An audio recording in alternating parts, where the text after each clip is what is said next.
मस्जिदुल हराम और मस्जिद नबवी में रमज़ानुल मुबारक की 29वीं शब ख़त्म कुरान के मौके पर उम्मत मुस्लिमा के लिए खुसूसी दुआएं की गईं।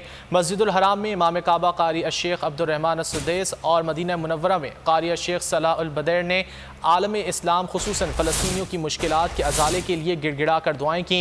इस मौके पर ज़ायरीन पर भी सख्त रिक्कत तारी हो गई।